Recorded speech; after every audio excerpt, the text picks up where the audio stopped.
Thank you so much, Mr. Gurumurthy, for that wonderful and thought-provoking keynote address. Absolutely everyone thinking over all that you have said. There's so many areas of thought that you have shared with us on Vasudev Kutumbakam, of how you've spoken about how very many ape and want to ape the West, but actually it is really about diving deep into the Indian ethos for a growing India, and how the G20 is a very promising model and creates that opportunity to present our ideas to the globe.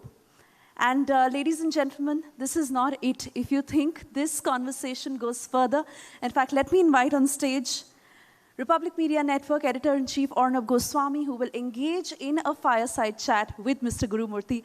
Both of you men on the stage like to welcome you. A huge round of applause, please.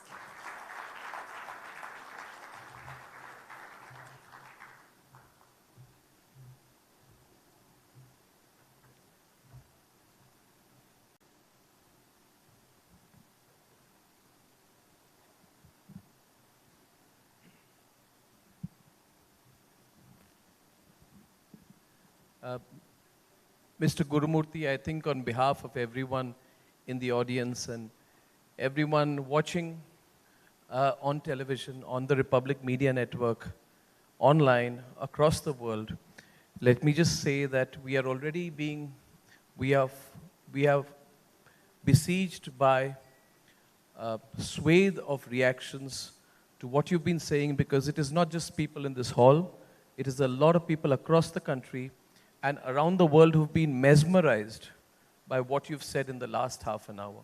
So first of all, I think we are very grateful to you for that, and I thank you for it. And I also want to say how privileged I am to be in the presence of an intellectual giant like you, and how privileged we are as a country. Mr. Gurumurthy, you said that you are 74, and you don't know whether you will see the future that you have worked for and sacrificed a lot for. And by way of introduction, let me tell the audience here today, we are in the presence of a man who for half a century has gone through the most difficult hardships, taken on the most inconvenient of situations on himself. A man who's been facing court cases, fought for corporate governance, fought corporates in this country, gone to jail for it, fought political establishments. So when Mr. Gurumurthy comes on stage and talks about what he feels about the country and why he speaks so passionately, it is because 2/3 of his 74 years has been fighting for the India that we are proud to be looking forward to. So we are grateful to you, sir. Not just for your wisdom, but we are grateful for what you've done to this country. And I thank you for it. Sir, since we are in your presence, I will ask some straightforward questions. I won't go academic, I'll go straight. My first question to you is on Prime Minister Modi. Mr. Gurumurthy, when Prime Minister Modi took office, and when the results of the elections came on the 16th of May, 2014, and I think he was sworn in around the 23rd, 24th, 25th of May, 2014, what I call the Lutyens media, they put out this narrative that he's a very good politician, a great mass leader, but he does not have an academic knowledge of economics. He does not have a domain expertise of foreign policy. So they were looking at identifying foreign policy and economics as his weakness. And they felt that the Prime Minister needs an education on this. Now when we look upon it 8 years later, 9 years later, we feel, and my view is clear, that I think the Prime Minister has educated a lot of people on economics and foreign policy. And what is happening at Davos today wouldn't be happening without his application of mine. My first question, therefore, to you, sir, is, how do you read Prime Minister's understanding of economics, whether Jan Dhan Yojana, taking a tough, unpopular calls at one time on demonetization, GST, it appears somewhere he has almost planned this through maybe before 2014.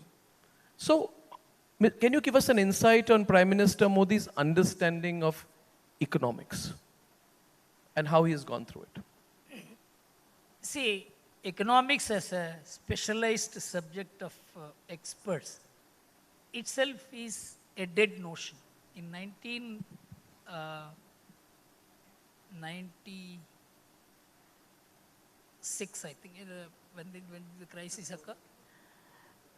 In 2009, June, The Economist magazine came out with a cover story that macroeconomics is dead, which is a fact. There is no functioning economic theory today applicable to all situations, all nations. It is now accepted by all economists. Then where is something called an economics as a subject? It requires an understanding of the society and the specific needs of the society. In the year 2005, the very G20 nations met in Beijing, and a resolution was passed that this one-size-fits-all model, which produced all these economics, is no more valid. Development has to be country-specific and culture-specific. 2005, G20 nations. In 2008, the World Bank said the same thing. We have learned to the hard way that there is no one-size-fits-all model for all. Each nation will have to work out its own model. Tell me which economist in the world has ever accepted this formulation. In 2013, the United Nations, which first said everybody must have one model. You throw all your philosophies, all your culture, all your value systems, there must be one model of life for the world, and that will come from the West. The United Nations said in 2013, which was incorporated in the Millennium Development Goals for Development, that development has to be culture-based. And without cultural underpinning, there cannot be development. The whole world has changed. Economics has not changed. Modi was new to Delhi, but he was not new to administration. He had a vision of developing Gujarat, and he developed it, solved most of the carryover problems of Gujarat, and he was the theoretician. He was the policy maker. In fact, I will give you two personalized instances. We are friends. I asked him, how is it that you have been able to formulate a completely new model of governance? He said, Guru, I called all the IAS officers, 300 or 350, whatever. 3 days I only asked them to say what they are doing in their own department. And one after another, everyone stood up and said, they are doing this, they are doing this, they are doing this. I found they were only doing work among themselves. Nearly 60-70% of the work is among themselves. I ensured that there will not be any work which will be done among them. Very little work. This speeded up the delivery mechanism. Amazing speed occurred because the clog was the bureaucracy itself. Economic theories have no answer for this. So, it is the knowledge that you gather as to how to work a colonial legacy called the Indian administration through your original Indian empirical knowledge. He applied the Indian empirical knowledge to a colonial administration which we are having as the Indian administration today, and that's the reason for his success. Even in foreign policy, I think he cut across the normal diplomatic input mechanism and built a direct rapport with world leaders. For example, Abe, for instance, Trump, for instance. You take leaders, he built direct rapport with them. In fact, our media even used to criticize. Foreign media used to criticize even more. Be careful, this man hugs you. He had his own way of handling people. So he took over the world. So you cannot, a silo-based assessment of Modi will never give a comprehensive assessment of him. Excellent, sir. Absolutely. I was, I was walking in this a few days back. I had a morning walk with someone, and the person said that, see, I was very angry with the government after demonetization, and the person said, see, he explained his position to me. He said, I am from the Sangh. I support the RSS. I've been a BJP voter. But when demonetization happened, I was very angry with the government because I felt that they have let down their own constituency, because everybody had a family member, this person told me that my mother had 2 lakh rupees, and in cash. So for very personal reasons, we got upset. But now he told me that when on the morning walk, he said that when I see that my mother is doing all her transactions on a UPI device, and we have a completely cashless digital economy, then I feel that my anger was misplaced. So I think sometimes we react as people. Mr. Gurumurthy, there are people who always look at the negative story, negative side, and we have many people like that. I look at, let me be direct with you, sir. I find Mr. Raghuram Rajan baffling to me because, I'll give my view, sir. I know you're on the board of RBI, you will not speak of individuals, but I find it baffling that he was very much there in the RBI when all the NPAs happened, and now he cribs about the NPAs. Regardless of that, I find that now they say, for example, I'll mention 2 individuals. Raghuram Rajan says, there's trouble ahead for India. He's finding trouble in everything. Mr. Arvind Subramaniam recently, he says that, oh yeah, good that Apple is investing in India, but we are not sure whether this will be sustainable, he says. Because there are many reasons why Apple's investment in India may be a one-odd thing, And of course, the usual suspects in the media pick that up and raise a question about cynicism. We are steamrolling ahead. And I think we should look at the positive story. And on the political side, let me tell you how people speak. I'm just talking about the cynic side. We have Rahul Gandhi, who every morning gets up and says, we must be very careful about China. China will do something big, and he says our soldiers are getting beaten at the border, which is such a wrong thing to say. Then Mr. Chidambaram says, you don't worry, the economy will fall. He says it before the budget and after the budget every time. I want a very clear answer. You may not refer to the individuals, you may if you wish. How should we deal with cynicism? And how should we deal with these doomsday prophets who are around us nowadays? Mr. Gurumurthy.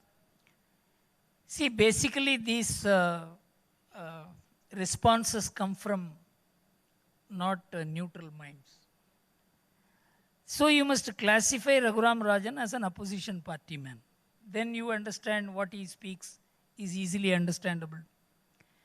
I don't think anybody should be responding to Rahul Gandhi, because he says he is a new Rajiv Gandhi. The old Rajiv Gandhi is 8 years, 10 years, he was being projected as Prime Minister and he has been killed. That means even he feels that his past was a burden. Whether his future is a promise or not, he has to prove. That your past is a burden, you have admitted. Whether your future is going to be a promise or not, you have to prove. Then only we can consider Rahul Gandhi's opinion as something to be responded to and relevant. So far as Raghuram Rajan is concerned, I must tell you one thing. He once made an honest statement that the entire NPA is a creation of the UPA rule. But having said that, True, sir. How did he walk with Rahul Gandhi, and what pride Rahul Gandhi in walking with a man who said NPA was created by UPA? I cannot understand that. Because they believe that the people forget so easily. A new picture will obliterate the old facts. That's not the case. None of this looks credible, actually.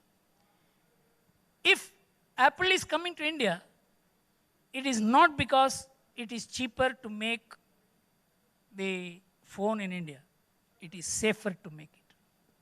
The entire idea of Fantastic, fantastic. the entire idea of cheaper supply chains has been finished. Yes. From cheap source to safe source is the shift in the world.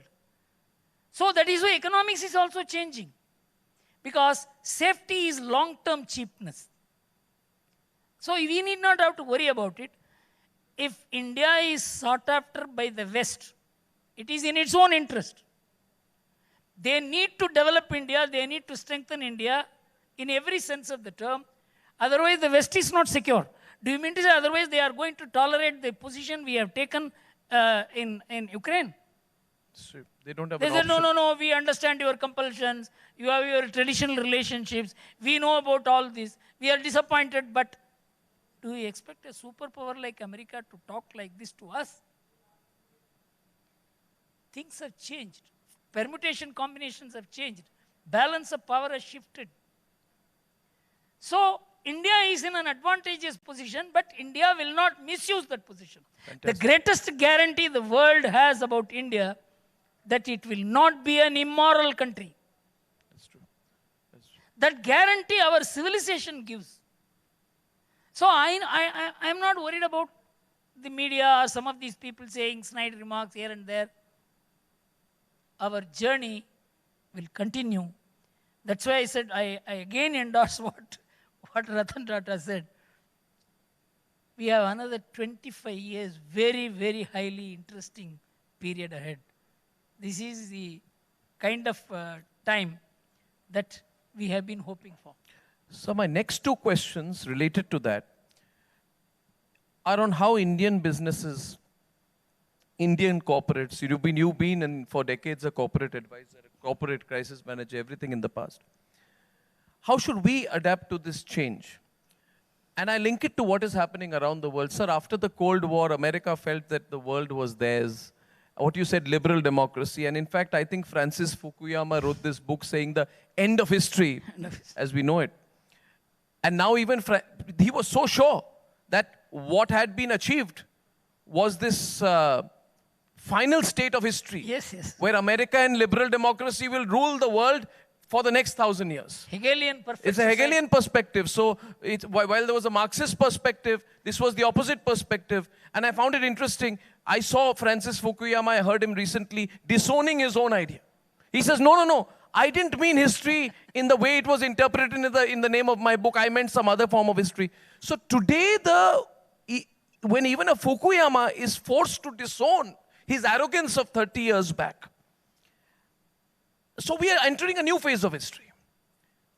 How should Indian companies, Indian business persons, Indian company owners, Indian startups approach their perspective to how they run their companies? And I'm telling you this, sir, because 15, 20 years back, everybody felt, globalization. Everybody read Thomas Friedman, everybody wanted to be a globalist. Thomas Friedman isn't that popular anymore. So world has changed. So my question is that everybody had this American perspective to how they want to run the business.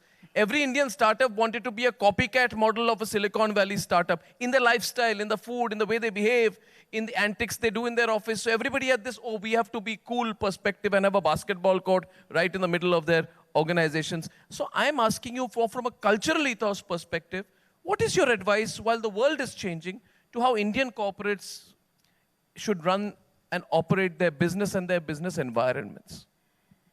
You see, the Indian corporates, I have a long association with them. I have seen them from inside, I have fought them. None of them believed in the Western model of doing business. They were only acting the Western model of doing business. Amazing. Amazing. They always promoted loyalty, though they will be talking about hire and fire, professionalism and all that. The closest and the most critical employees at any level, right down to the driver and peon, they will be having only loyal people. So the Indian mind never accepted the Western model of management or doing business. But of course, if you want some KPMG and others to come and look at your office, that you must have some presentation model. So my feeling is the Indian business is essentially Indian. And when India's civilizational stature goes up in the world, they will begin talking about the Indian values, Indian way of doing things. In fact, many of my friends are Marwadi businessmen. I used to think their HR model is the best in the world because they used to own all the employees. I have seen many Marwadi top, the chairman and all that, going to ordinary clerk's house if there is a problem. This made the whole organization tick to one culture. Every organization had a culture, has a culture. It is not that it is a boarding and lodging culture.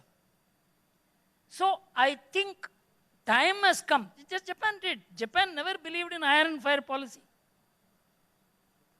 Even in their promotions, they were very sensitive that they should not promote a junior over a senior, and they must get the senior to endorse that promotion. They are also a very important industrial power.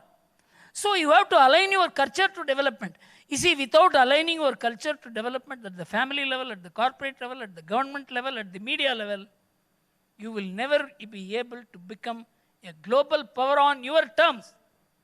You will become a global power wearing somebody else's dress, which Japan tried. Japan is now thinking how to discard the coats and become Japanese. It's not possible. In the house, they have a different culture. In the office, they have a different culture. Because these are all strategic reformulation of a failed nation, defeated nation to come up. Every nation formulates its strategies. We have also formulated our strategies, our business, but we were not a confident people. Now we are becoming a confident society, confident business people. Our chartered accountants are becoming confident. Our lawyers are becoming confident. Our MBAs are becoming confident.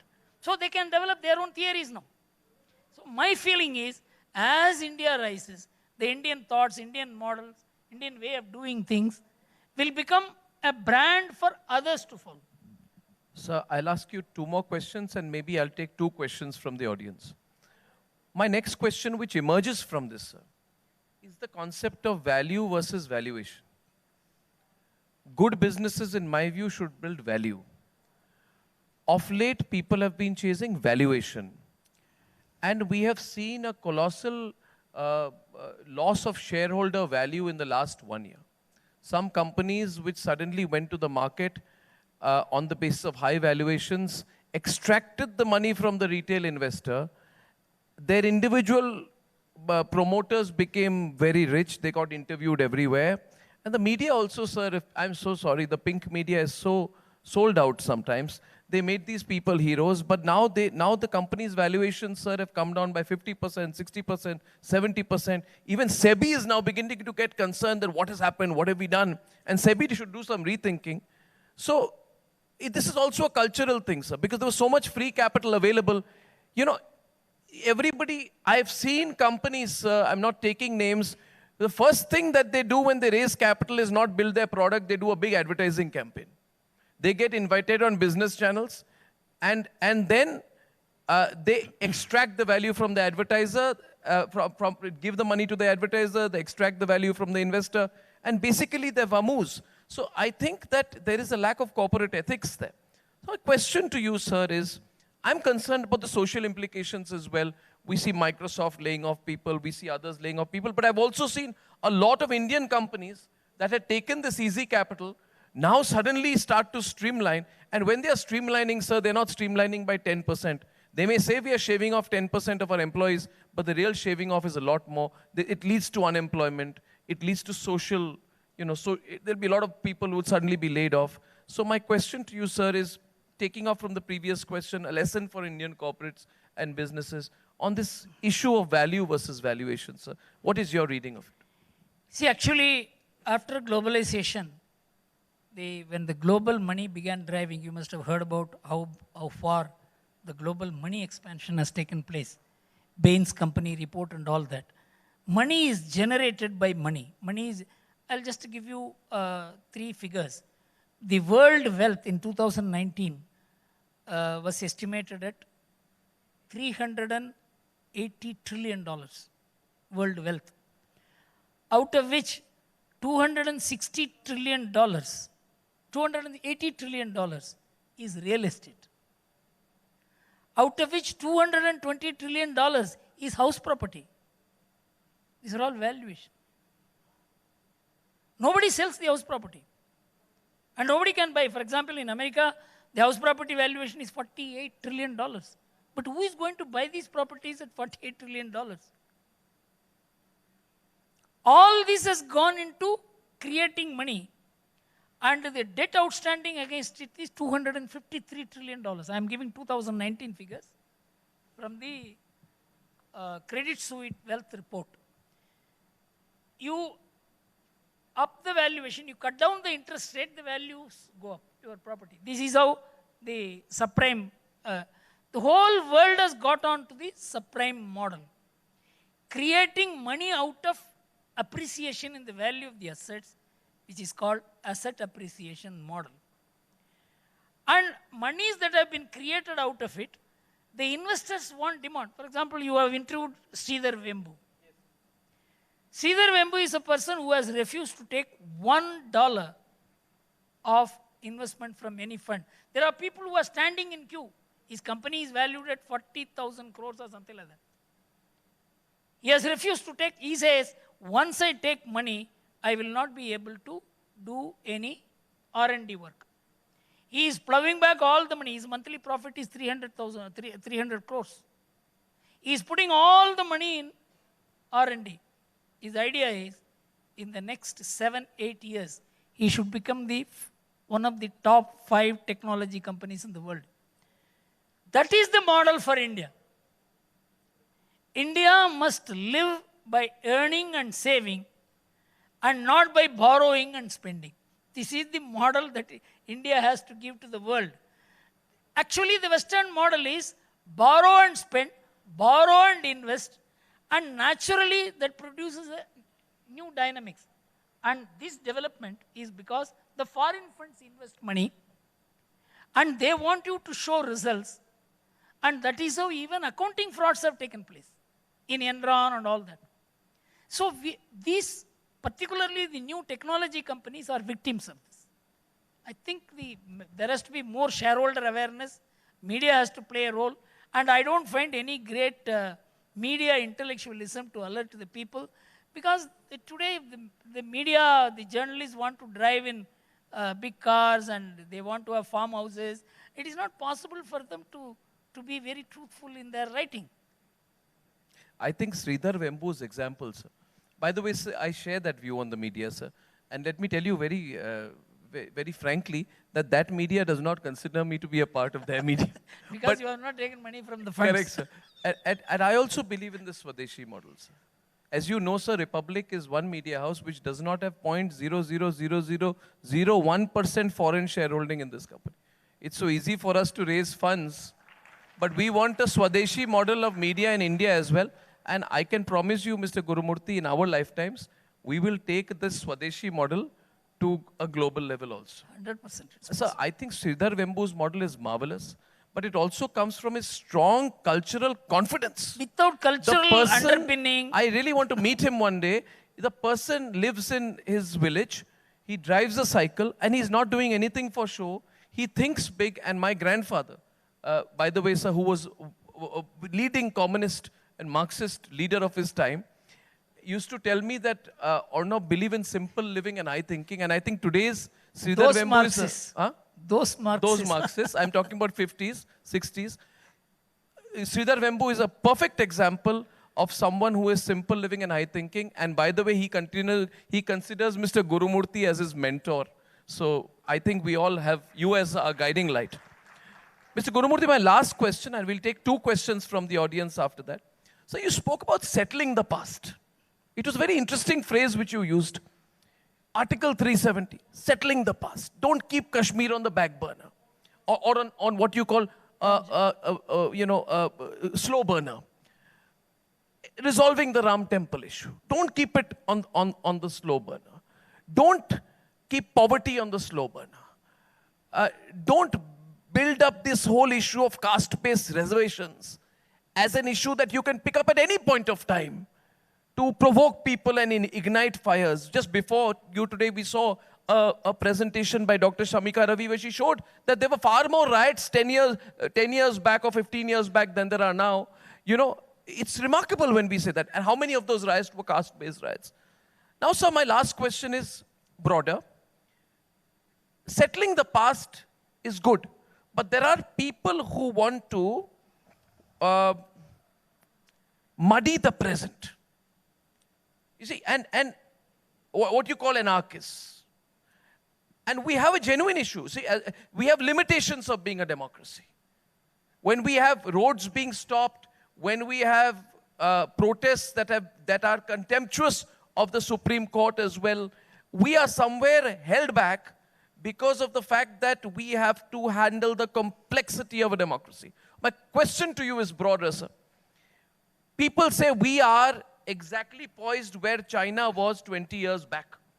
But China seized the opportunities and could push forth ahead, and one of the reasons they could is because they were not a democracy. Will we be able to do that within the complexity of running a peaceful, multi-party democracy? Is it possible to do that? See, I think the idea of keeping development upfront, which Narendra Modi has done for the last 10, 15 years, from Gujarat days, I believe that many people are now sold on the idea of development.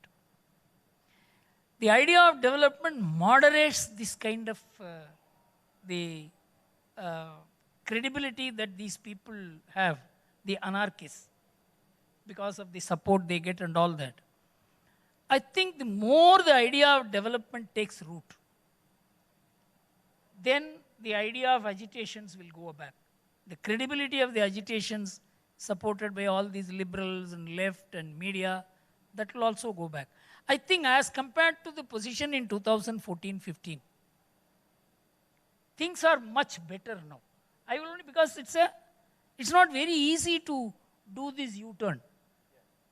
I think with all the limitations of a highly split polity, with a society which is so diverse, if you keep India on the one hand and the rest of the world on the other, you have more diversity here than the rest of the world put together. I mean, we are still clicking because there is a common ambition which has been aroused in India in the last 10 years of India as the agenda. I think this is now picking up. Just one statement which Kennedy made, man on the moon, that completely lifted America. So India as a global power, that 21st century is India's century. I think this will hugely moderate these vociferous and anarchist tendencies. Because certain amount of emotional building is needed, and that is happening in my view. Because it is a 50-year overview I am giving what state India was in the 70s, 80s, 90s, and what it is today. I am able to see the difference. There is a paradigm shift. Absolutely. Would we have any interest in questions from the audience? Okay. You have a question, sir? We'll take 2 questions for Mr. Gurumurthy. Yes, please, sir. Sir, thank. At the age of 45, I understood that scrapping a vehicle at 8 years age of that vehicle is not good for the economy and for the environment. So many questions we understood. 84% of the protein comes from crop. Sir, at the age of 44, I'm a chartered accountant. Why these things doesn't come in the education policy? Why a child doesn't learn it? I am well learned into economics, but this never has been the part of my education. Today, when I see at the colleges, schools, I'm running colleges, going to the schools, 40 to 50% kids, they are getting addicted to kind of vape, that is e-cigarette, and another things, or the digital media. Yes, probably as you said, our DNA is very well cultural. Last 10 years taught me how gracious was our culture. The Indian heritage is really fantastic, and I'm proud of that. But that is all my study of last 10 years and some great lectures like you people have arranged. Never my studies and my books has taught me all these things. Why and what we are supposed to do so that my every kid, every person will learn these things. Probably this all knowledge and great thoughts, they remain only to well-studied people like us, and even on TV and media, people rarely see these things. They are much interested into entertainment. Please change the education and everybody should be enlightened. Shall I tell you something? It is this very group which would prevent any change in the education system. They will say it's all saffron. Once you begin talking about India, they will say it is saffron. It is this class, this educated class, this English educated group, and who wanted good name from others. You know, one of the greatest weaknesses of our people is they want certificate from enemies. They don't want certificate from anyone else. Our enemy must say you are a good person. Then you are a good person. See, this kind of weaknesses as a civilization, we are overcoming. I tell you, the change that has taken place after 1990s, with of course some ups and downs. I didn't believe it would take place in my lifetime. I'm telling you. From 1970, I have been working. In emergency, I was underground. And afterwards, I was arrested and a huge political battle with Rajiv Gandhi and all. But I never thought the kind of change which I have seen later, I would see in my lifetime. So you got to see some 20, 30 years time span as to what is the change. You cannot see this change every year or every 2 years. You have to wait. But the change is taking place. Absolutely. Wonderful, sir. See, whenever you are answering, I think that, have you noticed one thing, Mr. Gurumurthy, that the entire audience has been silent and spellbound listening to you for 1 hour? I'm glad you're not a TV anchor, so you would have taken my job many times over. But your knowledge is profound and you're providing a multidisciplinary perspective. Geostrategy, economics, corporate, history, political science, agriculture, and you put together this multidisciplinary perspective, which is, it should lead to an awakening. It will. These kind of conversations, sir, we should all put it viral on social media. We have one more question for you, sir, from the, here. Please go ahead, sir.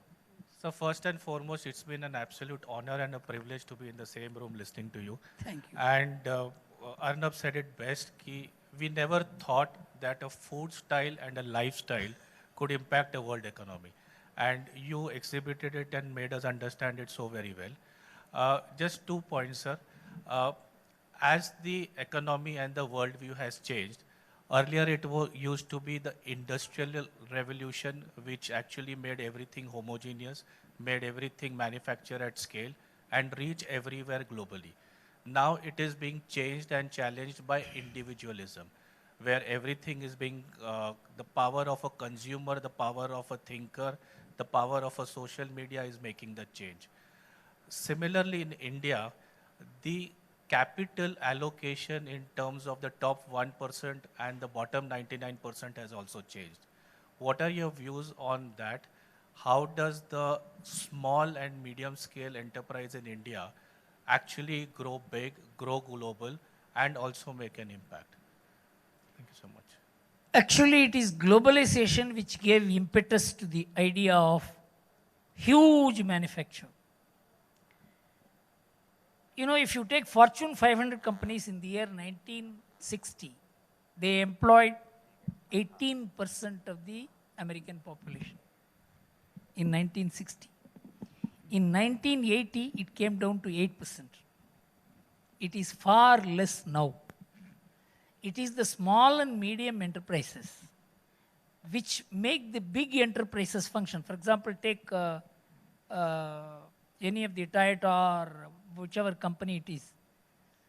30, 40,000 MSMEs constitute one Toyota.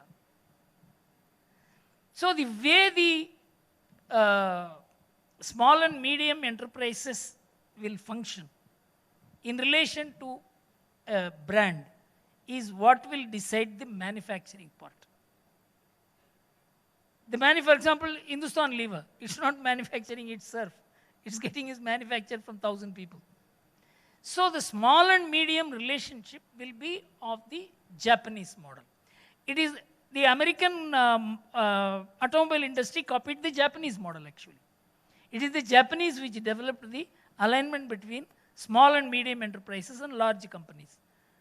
That is happening in India, in the manufacturing sector. And because India was quite late because of the political difficulties we had. Just to give you a small example, the 4 gorgeous dam which China built, it built in 11 years. Our Narmada dam took 60 years. It is because of the political problems, and no prime minister knew whether he would last for 3 months later. That kind of situations. That has been largely overcome because the nation feels that we need a government. Today, the biggest advantage of this government is that it has been able to rule and rule well, and it has been able to deliver certain things. And even if they go for another government, that government has to be like this government is the message that has been delivered to the most important classes of India who have very heavy influence in the society. So my feeling is that we are all in the transitional stages. This alignment will keep on taking place, and as the world moves away from globalization, everybody has declared globalization as dead. There will be more triadization, there will be more regional pacts, there will be more bilateral arrangements which will take over the world, and this one money concept will disappear. And I have a feeling the picture that we have today will be very different from the picture that will emerge in the next 10 years. It's not possible to do it only through policy mechanism because a whole host of things shape up the developments. All that I can say is the days of miniaturization of production, miniaturization of enterprises, miniaturization of delivery mechanism has come. Yesterday, a small boy, he met me, he is doing some cloud work. I asked him, he came to deliver his calendar to me, young boy. He had a startup and he said there are 2 companies, one is making loss, another making profit. I said, what is the profit you are making? He said, my turnover is 1 crore. What is the profit you are making? He said 50 lakhs. Yeah, amazing. You don't know, Amazing. the small enterprises are not small. Yeah. They conceal something big. Things are changing. Wonderful. Thank you. Well, I must thank you at this point. I'm profoundly aware of the fact that, Mr. Gurumurthy, you have not had breakfast. You need to have lunch and then catch your flight. But that is his commitment to this event, And I'm so happy you came to this. I didn't want to miss it. No, it's one thing that you didn't want to miss it, but the commitment you have shown to giving your message to all of us, and as people in your physical presence will feel more inspired. So I'm personally grateful to you, Thank sir. you so much. And we are all grateful to you, sir. Thank you. Big round of applause for Mr. Gurumurthy.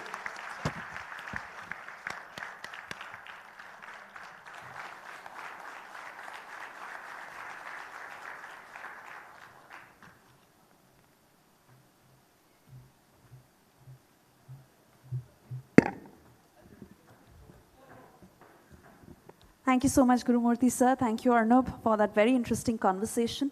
Today, it has become clearer than ever that India has the resources, it has the potential and the roadmap to forge a path to become an economic superpower. The conversations today have truly revitalized our belief in the growing India story. And now I invite Arnab Goswami on stage for the closing address.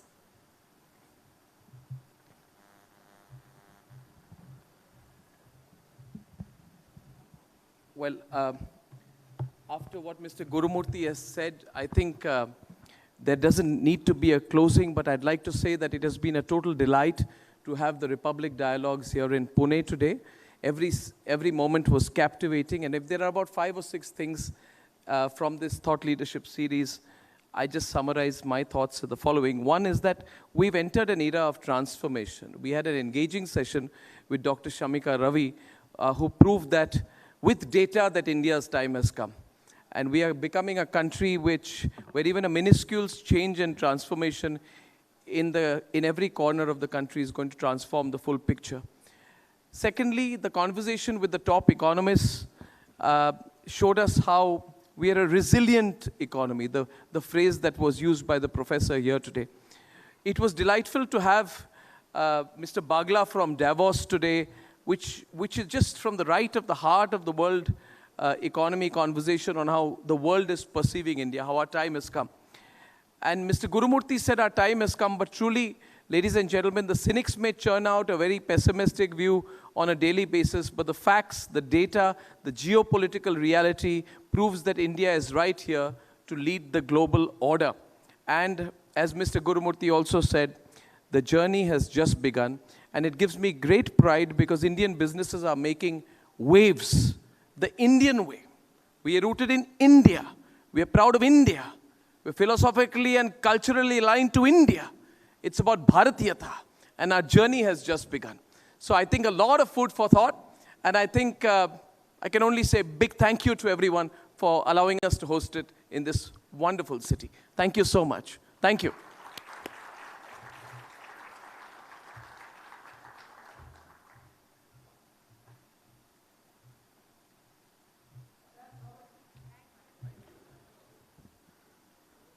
Thank you so much, ladies and gentlemen, for making the time to be a part of this event in Pune. And Republic Media Network thanks you all for your presence here. Also, I'd request you all to make your way out for lunch. And a big thank you once again.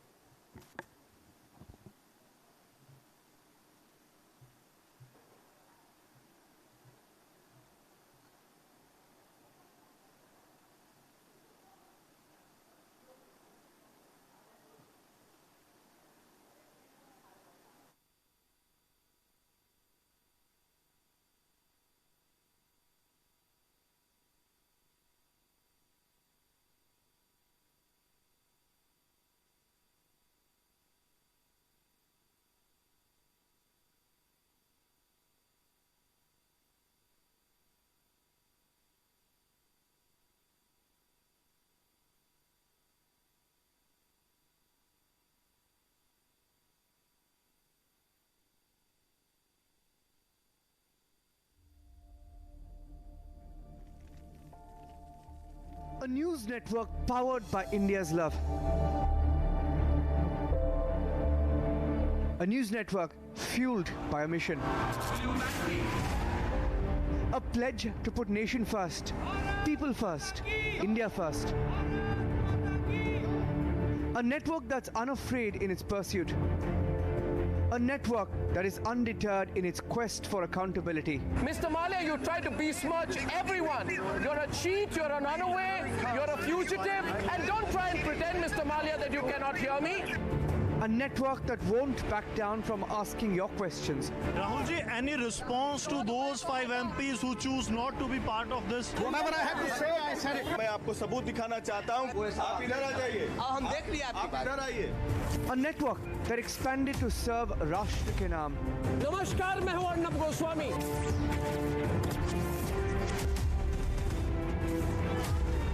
A network that stormed into Bengal, promising that kota hobe choke chok reke. Republic Bangla.